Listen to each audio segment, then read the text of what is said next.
And Jesus began to say to them, "See that no one leads you astray. Many will come in my name, saying, 'I am he,' and they will lead many, many astray."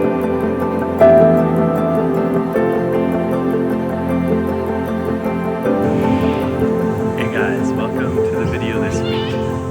I'm out here at the Alibana Fire Trail, or Windham Way Fire Trail, going for a little hike. It's a nice day out, and yeah, let's go do today's Bible passage. But anyways, guys, last week we read about Jesus' prediction of the destruction of the temple in Jerusalem, and sure enough, in 70 AD, that same temple was destroyed, just as Jesus had predicted some 30 years or more before this event. Now today, guys, we're gonna continue to read here in chapter 13 of the book of Mark, where a few of Jesus' disciples ask him when these things will happen. And Jesus makes some more predictions about the future, and they're a warning and also a help to all who follow Jesus.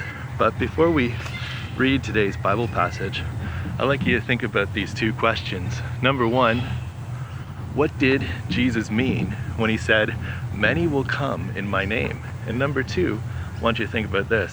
What did Jesus mean by "these are just the beginning of the birth pangs"? I'm going to read about this today.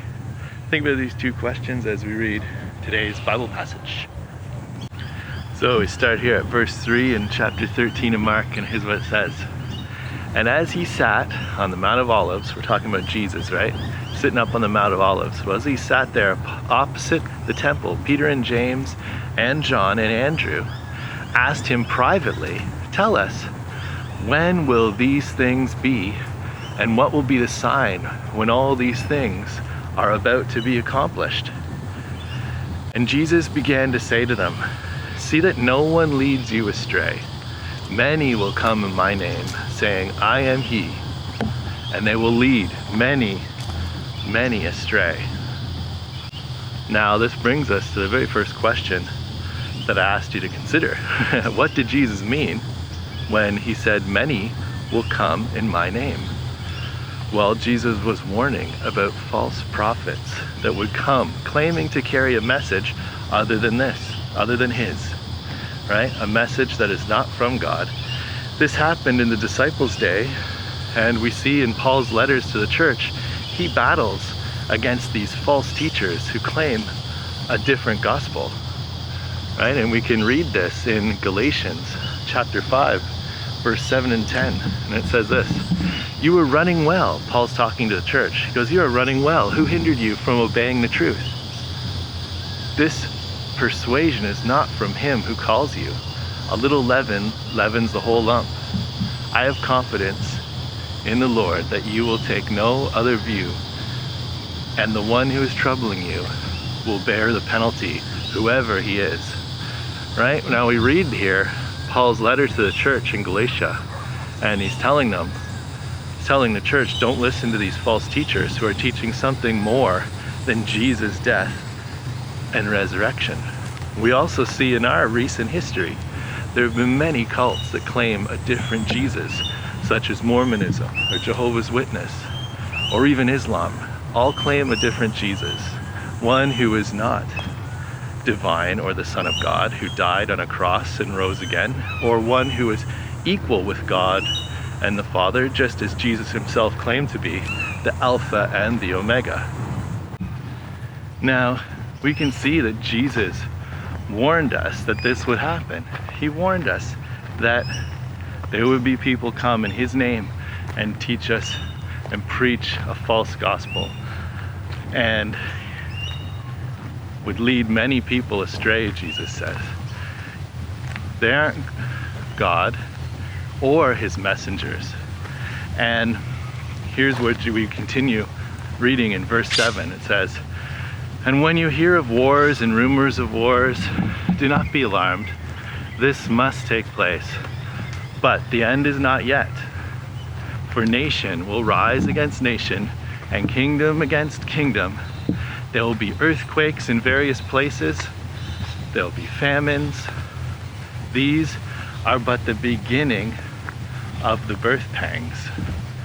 Now, when we pause here, Jesus is warning.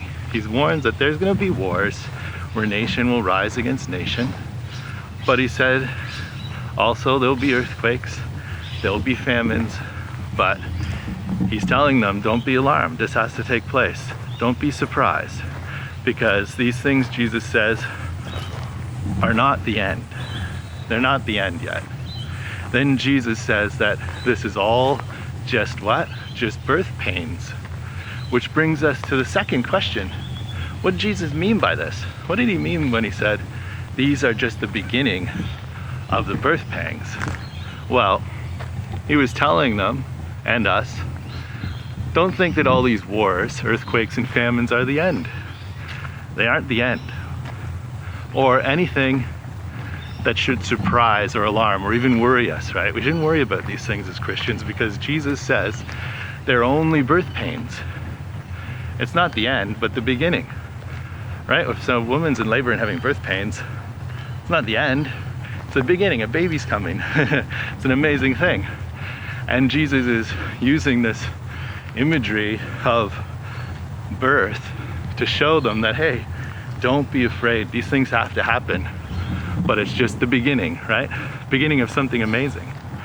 Just as labor pains increase closer to the baby being born, so will the earthquakes, the famines, and the wars. They'll all increase before the second coming of Jesus. And as Christians, we can have peace and look to Jesus, knowing that he's coming again, and that he told us that these things would happen. He told us this so that we wouldn't be alarmed or surprised. Jesus wanted to prepare us, his disciples, for the trials that lay ahead. He wanted to prepare Andrew and those disciples then who asked him for their mission, so that they would not be caught off guard when all these terrible disasters were happening around them. And it's the same message for us as Christians today. So guys, we're living in the last days. There are many wars and famines and earthquakes going on all around, and we read about them and hear about them in the news every day. But we're not to be surprised or alarmed or afraid. Jesus says these things have to happen. It's the beginning. It's the beginning. It's not the end. Anyways, guys, next week we're going to continue to read as Jesus further reveals what will happen as history, his story, unfolds. Anyways, guys, God bless, and God willing, I'll see you again next week. Hey guys, thanks for watching the video this week, and remember, true knowledge is meant to be shared. So go out and tell a friend, or 2 or 3 or 5 or 10 friends what you learned about this week, and God willing, I will see you next time.